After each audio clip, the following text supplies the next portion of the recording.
สบายดีมื้อนี้ก็มาอยู่หาดหลวงเนื้อเด้อบ้านน้องสายที่เพิ่นเฮ็ดบุญเฮือนสูตรเฮือนเฮ็ดบุญทานมื้อนี้นะ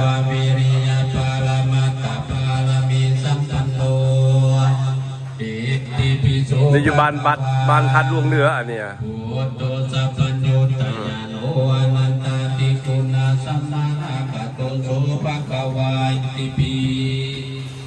โลกาวิภูวัตโสภะคะวาโลกาวิภูสารนังกัจฉามิโลกาวิภูศิลาสานามามิขันติปารามิสัพพันโนอิติปิโสภะคะวะขันติโอปปารามิสัพพันโน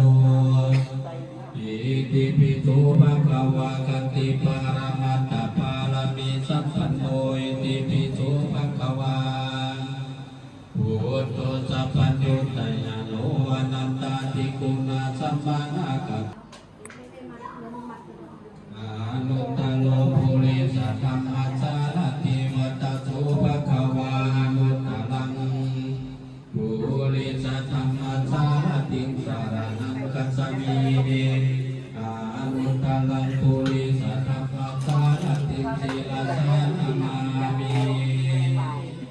สัจจปารามิสัพพันโนอิติปิโสภะคะวะสัจจาอุปปาราปารามัตถปารามิสัพพันโนอิติปิโสภะคะวะ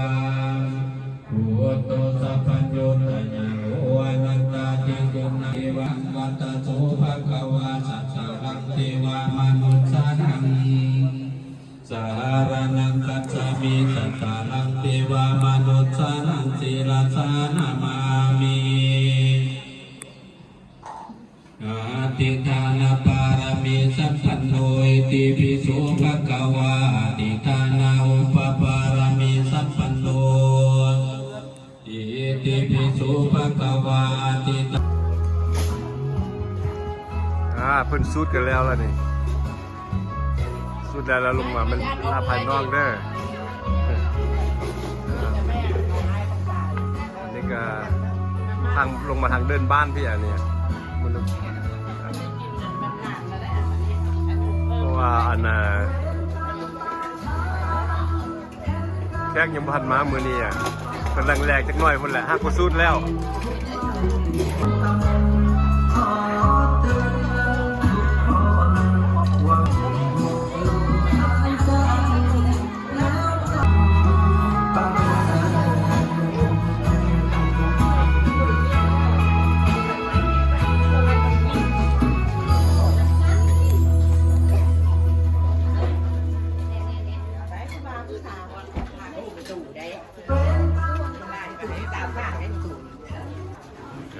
พอโมงกินข้าวเนี่ยนี่สูตรพระเป็นเหมือนแล้วสูตรแล้วแขกก็ลงมาก็เริ่มกินข้าวกันมึงดูอาหารนี่อันนี้เป็นมือห้างมือสูตรมืออื่นเป็นมือตักบาตรต้องกิน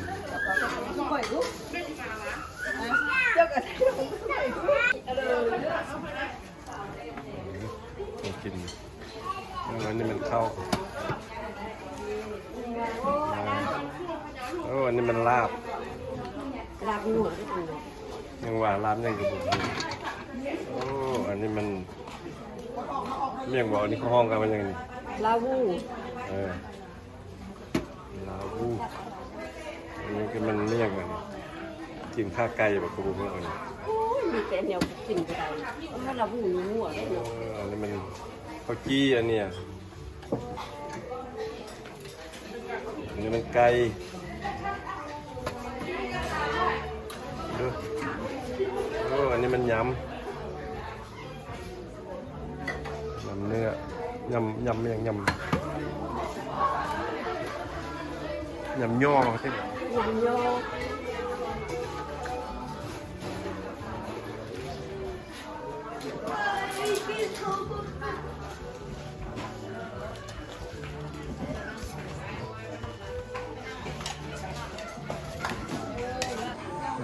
มาทางนี้กันมันหม้อเฟือนี่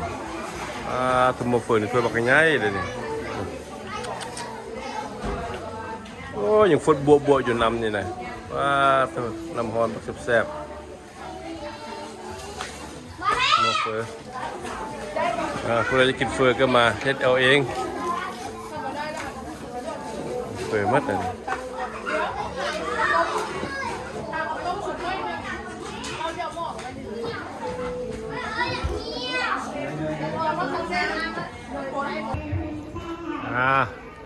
แค่กำลังเริ่มมาแล้วกินข้าวกินน้ำตอนนี้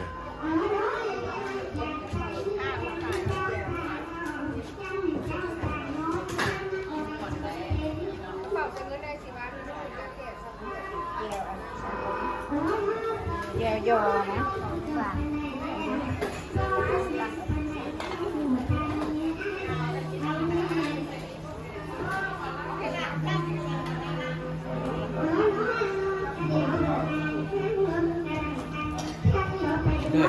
ใช่หรอพี่น้องเหรอพอเราไปลองแล้ว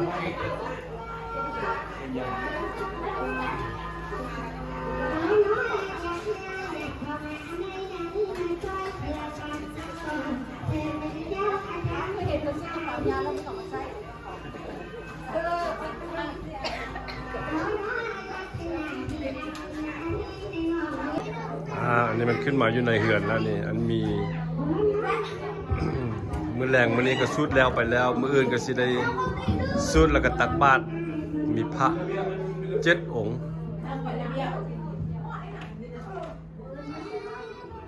แล้วมี3 กอง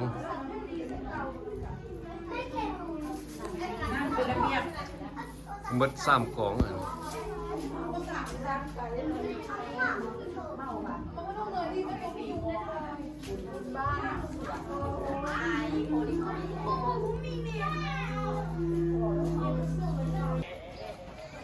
สบายดีอันนี้มันตอนเช้าวันอาทิตย์เด้อนี่นะมันมือตักบาตรแล้วนี่มื้อนี้มาบุญน้องสายน้องสาวเพิ่นเฮ็ดทานอยู่บ้านพัดหลวงเหนือเด้ออันนี้มันงานนี่กำลังไปรับครูบามาตักบาตรยืดกระเป๋าไป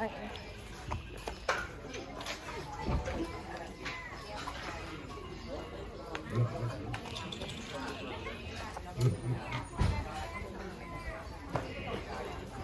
ันนี้มันแค่คนที่กำลังจะเข้ามาเตรียมตักบาตรเลย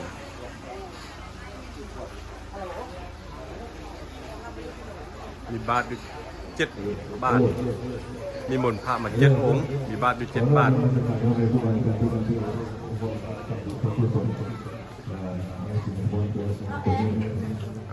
พิธีตักบาตรพิธีสูตรกำลังจะเริ่มขึ้นแล้วอันนี้ก็เข้ามาทางในเฮือนแล้วนี่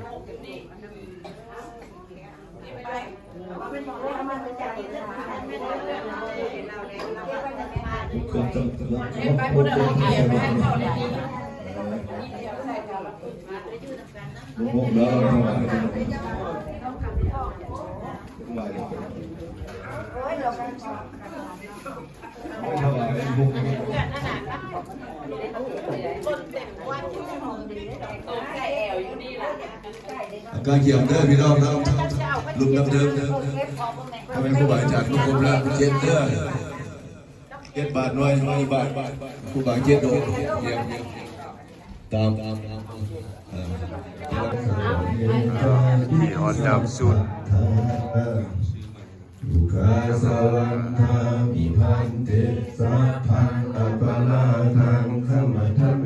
พันเตมยากตังปุญญังสามินาอนุโมทิตาพังพระ7 องค์ กตังปุญญังไมหังตาตะพังสาธุสาธุสาธุอนุโมทามิสังเกตเนจารุเปติเลสิขาลัตเตจติเลขีบิมานิทิเปลเตจักเมตลุวนาคาลานิเคหังละตุมิเกเตภูมิจายตุเทวาสาลาธารวิสเมนะขาคันตปนาคาติถังคาสติเจยังมุนิวะโลจรังสาธโวโลเมสุนตุธรรมสาวนาคโลอายามัทัตตาธรรมสาวนาคโลอายามัทัตตาธรรมสาวนาคโลอายามัทัตตาเพื่ อยู่ใกล้ๆกองเจ้ากองก็ได้เด้ออยู่ใกล้กองเจ้ากองก็ได้เอาเพียงมือว่าอะไรมือว่านั่นก็ย่อมือออกก็ได้หรอกสิยาวเด้อว่าตำรังเด้อสุทินังวัตเมธานัง วัตเมธานัง ทานังเม ทานังเม ปาริสุทธัง ปาริสุทธัง อาสวะ อาสวะ ขัญญวหัง ปัญญาวหัง นิพพานะ ทานะ สังคตังโหตุ สังคตังโหตุ ทุติยมปี ทุติยมปี สุทินังวัตเมธานัง ทินังวัตเมธานัง ทานังเมปาริสุทธัง ทานังเมปริสุทธั อาง สวะขัญญวหังนิพพานะสังคตังโหตุตติยมปีสุทินังวัตเมธานังทานังเมปาริสุทธัง ทานังเมปริสุทธั อาง สวะขยะวหัง อาสกะปัญญาวหั นิ ง พพานสังคตังโหตุสาธุนาสมิงเคเหอิมานิมะยังพันเตลินดาพันตานิพัตตานิทิพโภสนะอาหาลานิ อาหารานิ อัตมหาอัฏฐะ มหาอัฏฐะ ปัตตาทิกา อิกา คิวรานิ จิวรานิ กัปปุรุขาบ้างอัฏฐาปัจเจยทานัง จินทา สา นัง ปริวรัง สัพปริวรัง ธรรมีนรธานิวิดามันดาภูมิยาตายาย ภูยาตา พระ ยาย ครูอุปสา ปัส ครู สา บาอาจารย์ญาติกาวงศา ติกาอง เจ้า ศา ที่เจ้าฐาน เจ้าจินเจ้า เจ้า ทาน ดินเจ้าดอน เจ้าดินเจ้าดอ เจ้าน กรรมนายเวร เจ้ากรรมนายเว สัพพ ร สัตตานามังจิตตมรณา ตัมมรณา พอตู้ทิศผาย ประตูทิพาย สุธิพันธ์ สุทธิพัน นา ธ์ มัง นามัง ทิตตมรณา ทิตัมมรณา เมสมสนิทสุเมสมสนิทสุธิพันธ์ แม่สมสนิทสุทธิพันธ์ นามัง นามัง ทิตตมรณา ทิตัมมรณา เอื้อยคำแพงบุญพลานามังทิตตมรณา ตัมมรณา ภิกขุสานิยาเทมะทุติยมปี ทุติยม ตา ปี ติยมปี ตาติยมปี อิมัสสมิง อิมัสสมิ เอง เหอิมานิ อิมานิ มะยังพันเต มัญญังพันเต ลินดาพัตตานิ ดาพัตตา พั นิ ตตานิ พัตตานิ ทิพโพสนะอาหาลานิ อาหารา ม นิ หาอัฏฐะปัตตาทิกาคิวรานิบริคาลโจระนิกัปปลูขาหมดจะผ่านเลยหมดจะผ่านเลยหมดจะผ่าน เอาโมได้ไปมาวัน เห็น บ่ นะ มา เห็น บ่ นะ มา แต่ก็ได้เลยได้เลยได้เลยได้เลยเขียนแล้วก็เขียนรถเขียนรถขายสาธุสาธุสาธุอนุโมทามิ สาธุสาธุก็ไป แล้วต่อไปฟังเทศสองกันได้ที่พมลสักคนต่อไปเลยไปฟังกัน เกิดเจ็บตายเรื่องผัวเมีย อันนี้ เรื่องลูกเต้ามันสิเบาอยู่ในนี้เพราะฉะนันเพิ่นจะมาเขียน สามารถสงสารก็เป็นว่าอินดูมนุษย์ดีตนมนุษย์ที่เอาเกิดมานี่แหละมันนำเขียนเป็นบทเทศเนาะก็มีเฉพาะในเมืองหลวงทางเหนือทางนั้น เทศสงสารนี่ฮะฝั่งยากเด้อนี่เด้อ เทศจักเถื่อนสิ ฮะ ลอง ฟังเอา สิเปลี่ยนว่า ซ้ำ บ่เปลี่ยนฟังเอาเนื้อเอา ก็ซ้ำเนียงเมืองหลวงเด้อเทศสงสารเนี่ย ในเทศจักเถื่อนสิเปลี่ยนอะไรเนาะสิลองเบิ่งเด้อฟังเอาเด้อไปร้องเพลงเด้อ นะโมตัสสะภะคะวะโตอะระหะโตสัมมาสัมพุทธัสสะสุวังสานายิงใจเอ่ยฟังที่แจ้งฟังดุลแม่นเทศนาสัตว์เกิดมาในสงสารลูกบ่ยังมีลูกแก้วก็ยังเล่าตายเสียเป็นผัวเมียกันก็ยังเล่าห่างไว้บ่ได้อยู่จ่อยก้อยนอน เต็มใจสงสารเอ๋ยอยู่มือนานอยู่พาลานใจยาวยันควางสักจงขังอยู่เบียดวนตานหามีสู้คนบ่มีภัยสองอยู่สู่เมื่อเกวนคนควายหาหอมหยับไว้ให้ได้เป็นเจ้าเจ้เงินคำอยาให้มีตัณหาธานีไว้ลาคาได้ไปเกิดเป็นงูเป็นศัตรูมาไล่คาถือผิดกาตัวตนตายอย่ามัวเมาโลภเลี้ยวสับโซเสียวกูหาพระพุทธายเก้าสี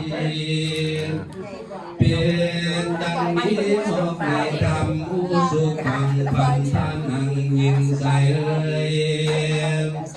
ลูกแก้วผู้แทนครัวนางเถือเข้านัว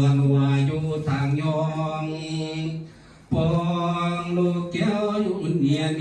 มียฟังความผัวฟังความเมียบ่อินดูพ่อแม่ยามเท่าแก่บ่มีมูลหลักพ่อแม่สูญเสียเป่าบ่เลี้ยงเท่าสัวสีวังมีของ โอ้ม่วนเด้อเสียงอาจารย์เทศนี่ม่วนเลยนี่ได้ดีเสียงดีนี่ เขาเอิ้นอีเท่าเขาหักพร้อมกันอยู่เงากันสั่ง เทศสงสารนี่มีความหมายเด้อฟังเอาเด้อนี่ เสื่องลีว่าอีญาเท่าอีผู้เท่าตาแดงกูหักซื้อของกินแพงมาไว้กูบ่ได้ให้มึงกินได้ยามแรงไงกูสู้เศร้ามึงอย่าเข้าจงไปหากินเยิมลูกบ่ดีมีดังนี้เสียแห่งเลี้ยงลูกไว้ถูกเลือตายยามเมื่อเท่ามีลูกเต้าเขาบ่ยำแยงยามแรงไงยามเมื่อลูกเกิดมายามเมื่อหลานเกิดมาหักเพียงตาสามือใครใหญ่มาแล้วเขารับตาสั่งว่ามึงสั่งบ่ตายไปเสียเดอีญาเท่าอีผู้เท่าสั่งมาเยินเที่ยงเท่าอีหาแห่งนั่งนอนแฝงถูกคำเศร้ามานั่งท้าเฝ้ากินแหงกูบ่ได้แปลงสั่งการกินสิ่งน้อยกูบ่ได้เป็นคอยอันเมืองได้ตายเมืองเยอะตายทุกครั้งทุกคำเศร้าการวานเท่ามาแล้วเขาเบิดผลข้าวเสร็จกีตากว่าน้ำมูอิมโซพุนพอแก้วนี่ฟันมือยักยันสิ่งต่ำบอกมาออกปากเว้าน้ำมากเฮียอิมโซกบนั่งพองซึ่งเอารถยำผู้โลคำหัวเขากลางถือลำคอขาดมือมองคอนขาดขอพ้นเจ็บแก้วดีฟันความดีใจบ่มีจับมือทุกสู่มือความซื่นบ่มีตัณหาถอยหวยแห่งอิดอ่อนจะไม่เท่ากว่าย่างนำทางทั้งตาฟางหูซ้ำเราดวงเอินกว่าขี้เขาว่าอีตาทางอีนายมาสั่งกว่าเพียงมานั่งนี้เสียแล้วจึงคอยเมื่อยิงใส่เอ่ยความสันลามาพอยังบังเกิดเป็นนอนลูกหลานเล่นผัวเมียพี่น้องเกิดห่วงท้องพ่อแม่เดียวกันเต็มว่าเขาหักเขาปานใดก็บ่ไปนำใดปานาไว้เมียนหมดหมอนลานาผัวหักกันเมียหักกันสามือตาก็บ่ไปนำใดเขาความมานั่งให้เฝ้าคาบอยู่กลางเงินคำฟุ้งสั่งมาเขาก็บอกไว้นะเล่นนำเอาเต็มว่าเขาหักเขาปานใดคันไปถึงกองฟอนภาษา โยกขึ้นไว้ไฟไม่คุ้มแล้วเราขึ้นมาพระกุณาเมียกุณาหากันป่ากันมาสุดที่นั้นแดนแต่นั้นกว่าเอวหาผัววันจักตายวันจักวายก็พอปีหูมัวลินสู้อยู่สมงานหลังคนอยู่ภายหลังเขาคือทอดคือแจ้งจอดท่านนำว่าผัวกุณาเมียกุณาพ่อแม่พี่น้องกุณาเลี้ยงกูมาเพียงนี้บ่มีที่อาศัยตกนาไหลตั้งคอยผัวแต่น้อยเมียแต่น้อยพังกันมาให้ทางหาส่งบุญไปฮอดตัวไตขมดสาเวยทุกบ่มีความสุขที่นั่นสูดบทนั้นแค่นนาลายยิงใส่เอ้ยคันว่าตายไปแล้วแสนน้องให้ก็บ่เห็นคืนมาเวทหลังสักจองไว้ตัวตามไตอาวิจีบุญไผมีย่อขึ้นฟ้าบ่ถอยซาสูงของบนสงสารเลยพ่อแม่เลี้ยงแต่ยังห้ามปากสอนความแต่ยังน้อยพาเกี่ยห้อยเอวไปมาจากหลับนอนก่อนบ่ได้พ่อแม่ได้ปิ่นผัวกลัวแรงไงกินสู่เศร้าทางปอนเข้าไอ้กินนมทานานมทั้งสองเต้าเป็นนำเข้าฟังแรงไงเฮาบ่ตายจึงใหญ่มาปานนี้พ่อแม่เป็นเจ้านี้หากมีคุณไปทางใดมาพลอยจุกแก้มมานางแอมกาว่าคำแพงเอ้ยรู้ขับคอยเข้าปั่นน้อยใบใส่มือพ่อแม่หักกูยามเมื่ออย่างน้อยใจติดห้อยหากมีคุณสมกอดเอากับอกไว้ตุ้มผ้าไว้เพื่อบ่ให้ยุงกินมากอันใดบ่คิดจักว่าเป็นพญาพ่อแม่เยาวยาเตรียมดังมาลาดวงดอกไม้ใหญ่มาแล้วสั่งสอนคุณควรกระทำบุญไปหายาขาดอย่าปามาสงบุญหาญาติกาพ่อแม่เป็นคุณแท้แก้วเอ่ยลูกหลานเอ่ยปีดังนี้พาเจ้าสีบอกทางบุญลูกหลานเอ่ยบ่เห็นคุณยาวยันกว้างพ่อแม่ได้สร้างไว้บ่ทานนำกินสั่งบ่ขึ้นหายังคุณพ่อแม่ยามเท่าแก่ยังโวยลูกก็โอยนั่งก็เขาบ่ซื้อสู่กินเขาภูมินี้เฮ็ดกินบ่พอปากขานเว้าขันว่าเขาหมอลานาแก้วลงสู่อาบายคนทั้งหลายเอ้ยคอยพากันสืบสานอย่าให้ห่างด้วยความทานทุกขาจากทุลามความทุกข์ในสงสารบ่อันใดถูกแสบไปเวทนาในสักกามาอกสันฟามเมืองแรงลาทุกยังมีเหมือนดังมาลาดวงดอกไม้หูเหี่ยวแห้งเสียวันทุกวินัยเมืองคนถูกข้าหลังใจช่วยใจห้องงามให้อยู่สู้ปัญญามความพานานใจมีบ่น้อยถูกที่คอยถูกขาเวทนาน้ำตาแห่งคนเอาทั้งหลายนี่นานับพร้อมยับไปมา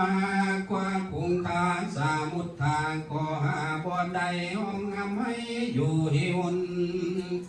เวียนในสงสารบ่หูแล้วผ่าตนแก้วแดดเตรียมมาทุกในเมืองคนมีดังนี้ผ่าเจ้าสีว่ามีภัยทุกในอาวิธีแสนสุนี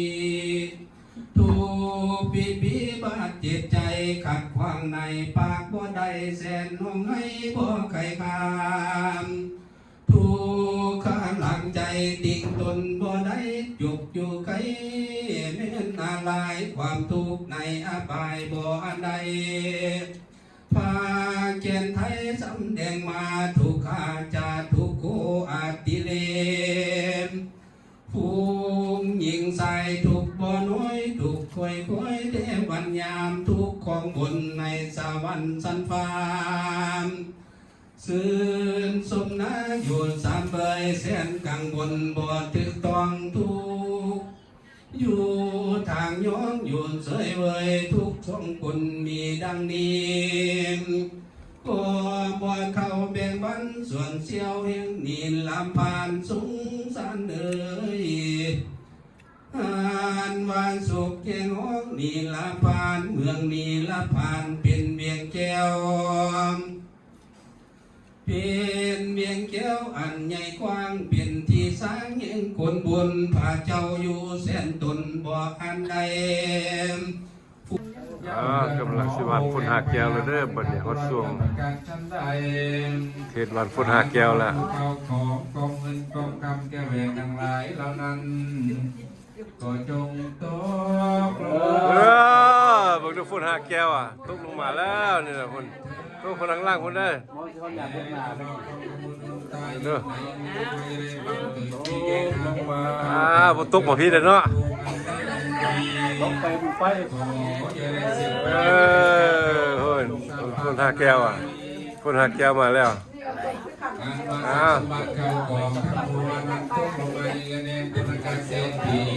ตกลงมา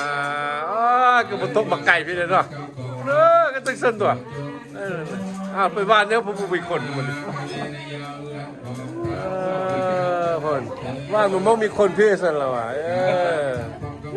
ตายเป็นทุกข์ว่าความรู้สบายเดือนในไปทำใจเจ็บไข้ไปแก่การเติมสัตตาวันสามี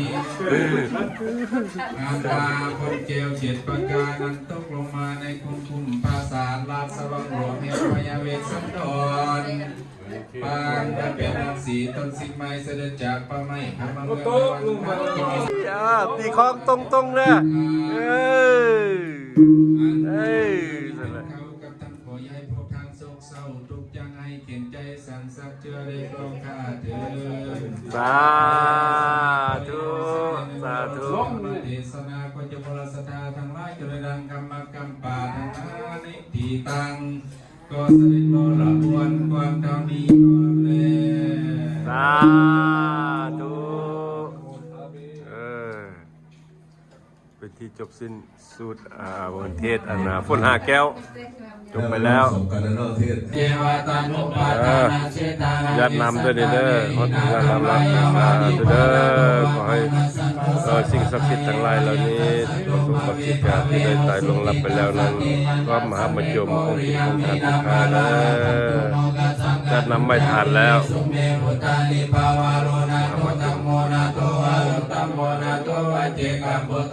สังโฆนาโตตโรมามาริโสตัมมานุภาเวนะมาโลกัสสังละพันตุมารุกัปปตายนิรุกัปปยปตายนิพยสุกัปปตายนิสุกัวันโตเกมิปายิโนอิตาวตายามิสัมปตังปุญญสัมปตังสัพเพเทวานุโมทันตุ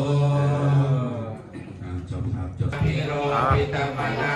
เกยัตถะโพตังปัญญามะเดมัสสริโตสิตวาบุสกังวิโพตังปะเอติงโมเตนะเตนะพุทธเกนะธัมมาปยันโตเอโตภะเรสาลิปินาสิตวาโมเนโตตันเตสัสสะภวัตเตสยามังกา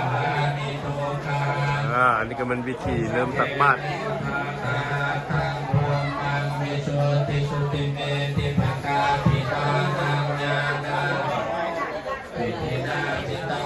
โมเนโตตันเตสัสสะภวตุเตสยามังกาลานิเอกาภิโพตาสยามังกาอันนี้เจ้าภาพด้วยนี่นะอันนี้ก็โยวาจโนทินาทิเตสระเตนะตังติตวานาเนกาวิวิธานิทุปัฏฐวานิโมฆะ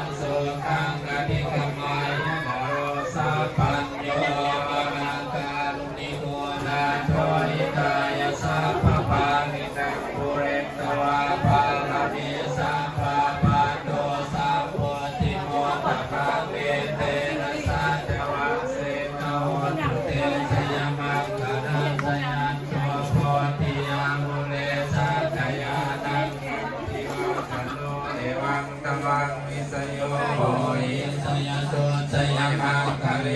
ปลาสิตาปลาเกสิเสปัสสิโปคาเลปิเตเกสาปะโพธานานาคาปะโต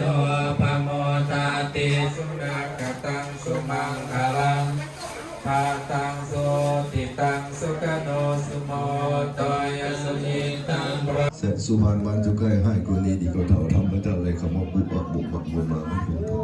อายุวันโนสุขังพลังทวังสาธุนะโมตัสสะภะคะวะโตอะระหะโตสัมมาสัมพุทธัสสะนะโมตัสสะภะคะวะโตอะระหะโตสัมมาสัมพุทธัสสะนะโมตัสสะภะคะวะโตอะระหะโตสัมมาสัมพุทธัสสะพุทธังอายุวัตนังติชีวิตังยาวานิพานังสรณังกัสสามิธัมมังอายุวัตนังติชีวิตังยาวานิพานังสรณังกัสสามิสังฆังอายุวัตนังติชีวิตังยาวานิพานังสรณังกัสสามิสีสิทธิพระพรบวรเวนวิเศษอติเลกเตสาไสยมังคละสินิมังคเลสักกะปิพระคมขุนบ่ล้มทุนแต่งแล้วให้ลูกแก้วนั้นแก้วออกสะเบยเมืองพระบุญห่วงคุณของแทนมือดีแม่นมาคุณแทนอดีแต่งแล้วให้ลูกแก้วนั้นแก้วจริงลงมาเป็นภาษาสืบสานน้องมินก่อนนครขุนเจียงปองเป็นโศกให้โลกยอมดื้อซาทะลงอัดโนภายอดยิ่งเป็นเจ้าจงมีเมืองแมนแสนเรื่องมาใส่คำมุนิสัมกุลคงพญาจักตะลงทศลาธรรมนาเราแถมพรพระอิศวรร้อนแถมโศกพนาลายกสิทธิไซท้าวสหัสสนัยประสานฝนหาเจียวใจพองเผียวบริสุทธิ์อุตตมโสอุตตมโยอุตตมดีถีอุตตมนาทีอุตตมสีพิลาอินตาภพรแต่ยังทางนางวางขัดกูพร้อมกันอยู่ซ่อนร้อนพระอาทิตย์จรจันทร์หรือต่างขันถือมาใส่เด้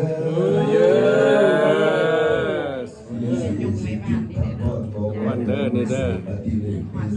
โซ่ใส่ยามังคละไม่ดีจนมีแก่ครอบครัวทานสมสายสุทธิพันธ์นางกง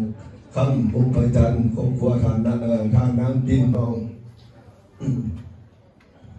ท่านเสนาอามาตย์และสกุมารคอยอยู่สุขสบายยาการคอยจักสิบัง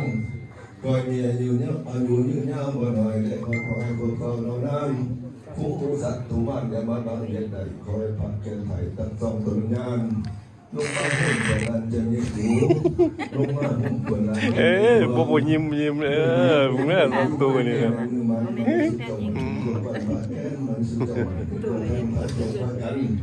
มันในสุจมันมีกลัวเขาควงไกลละมันในสุจมันมีกลัวอากาศในตะวันมันในสุจมันมีกลัวพระจันทร์ใส่ซองเจ้าวิธีสู้ควันเด้อตักบาตรดันนำแล้วสู้ควันมีคนอื่นเสมอท่าสีกันมีแมงมุมโอ้มืดเลยใกล้ๆไล่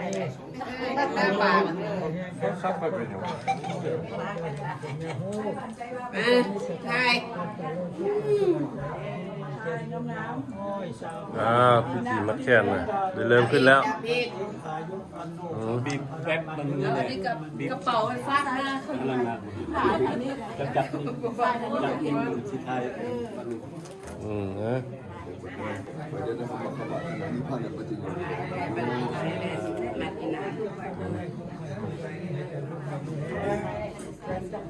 จังเต่าเวียนคอยจะได้เห็นเห็นนี่จะมาชุดคนจะเลื่อนชุดใจอายุวันโตสุขังพลังเพียงไรได้เดี๋ยวเป็นทุกคนเลย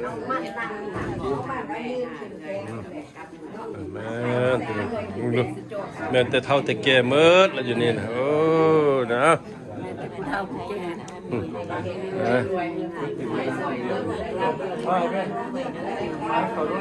ต้องเลยลาบลำรวยคือหวยรวยเข้าเด้อลำรวยทุก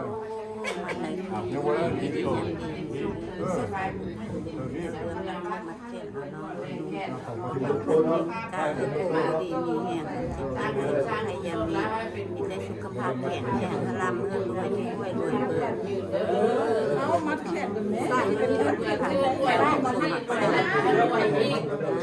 สาธุสมพรปรารถนาเด้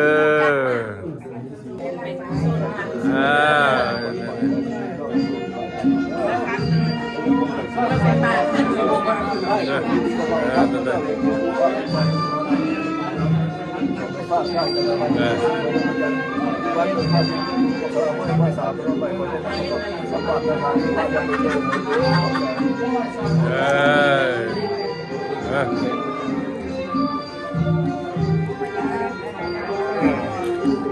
มันขอผ่อนน้ำโมผ่อนหรือเปล่านี่ ถ้ามีสุกแล้วสุกเล่าสุกยิ่งขึ้นไปผมสุกแล้วสุกเล่าสุกยิ่งขึ้นไปเด้อ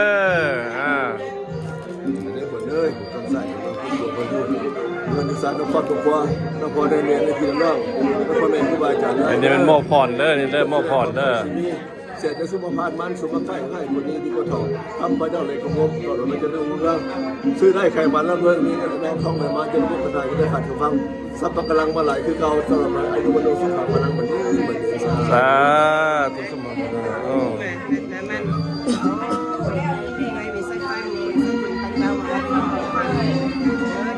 มาสนามันกันได้ทีละบอล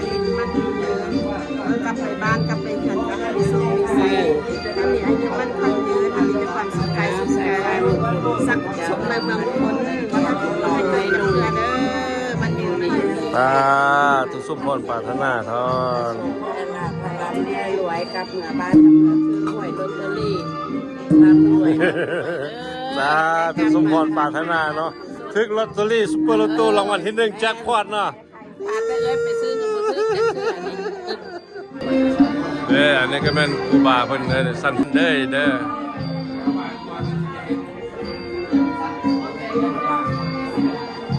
สั่นแล้ว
พิธีตักบาตรพิธีสุขวัญกันแล้วไปแล้วอันนี้ลงมาทางลุ่มเพชรบุรีมาถ่ายเอาพวกแขกที่เสื้อเสริญญาติพี่น้องหมู่คู่ยุไกลและไก่เสริญมาร่วมงานมากินข้าวกินน้ำนำกันอยู่พี่เมิดนะมันจะแขกแต่คนมันจะพี่แต่น้องเลยนะ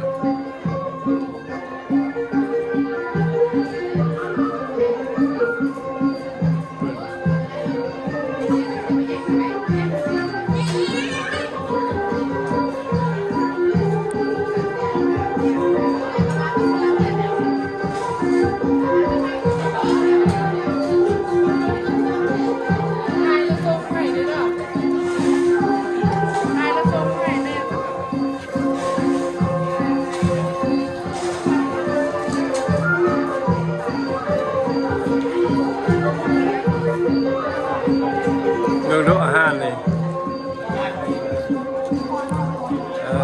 ที่ตัวอันนี้มันไส้อั่วเนี่ยไส้อั่วพวกไว้ยันแมงวัน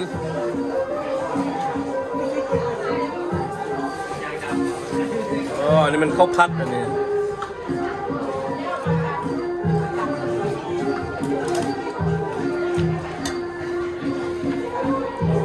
คัดบริคือออลามเด้อเดี๋ยวออลามเมืองหลวงนี่พวกมะขั่วอันนี้คัดบริก็คือลาบเป็นลาบเป็นกล้วยปลานี่ก็เป็นเมียงเนาะนี่เนาะเป็นอาหารที่แซ่บๆสักอย่างหนึ่งนี่แหละ ทางบูฮูหรือว่าเป็นยังนี่มีแครอทมีมะเขือเขียวมีบีนส์โอ้นี่สลัดนี่ข้าวโอ้นอกเนื้อนี่ก็ยังมีตำมะฮุงเด้อคนน่ะตำมะฮุงเป็นกันเองไปมักแบบใดตำเอาอันนี้สูตรของไผมันรู้มาทางนี้ก็แม่นทานเฟออยู่เนี่ยนี่ทานเฟออันน่ะซื้อเฟอมันยังก็ อันนี้เปิดท่าหลวงเปิดท่าหลวง เฟอทานลวงเนาะเฟอซ่องเศร้าเด้อดิซ่องเศร้าทานลวง เปิดสองสาว ป้าที่เธอพุ่นน่ะเอาห้านมาตั้งไว้ในรถโมบักใหญ่เบลอพุ่น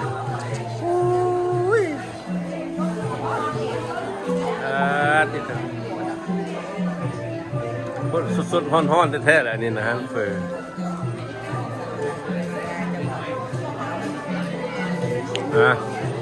มึงดูแค่คนกินข้าวกินน้ำมาเอาบุญนำกันนี่บ่ไกลายเหมือนแม่นเมิดเลยแถวนี้แม่นที่ผู้มาเอาบุญเอาโชคเอาลาบเอาบุญวันนี้เป็นวันแม่ยิงได้เป็นวันแม่วันที่8 เดือน 3เด้อนี่นะปี2026วันที่8 เดือน 3ปี2026เป็นวันแม่อยู่ในประเทศลาว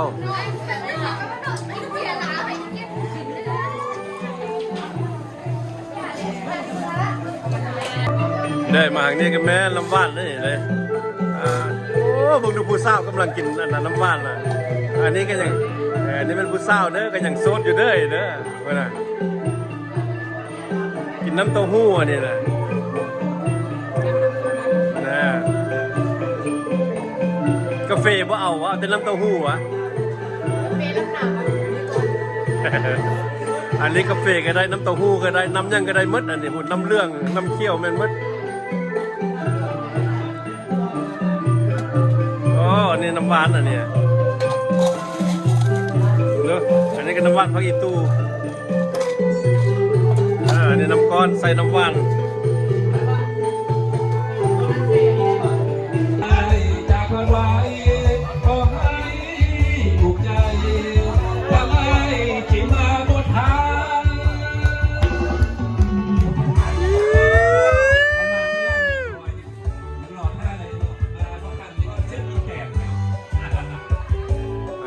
หลังจากกินข้าวแล้วก็มีการม่วนเสื้อนกันเนาะ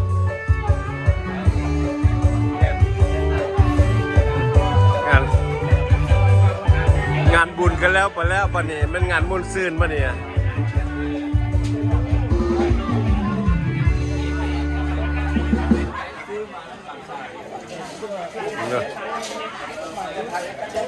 นี่แต่ผู้กินผู้มีผู้ฟังได้บ้านนี่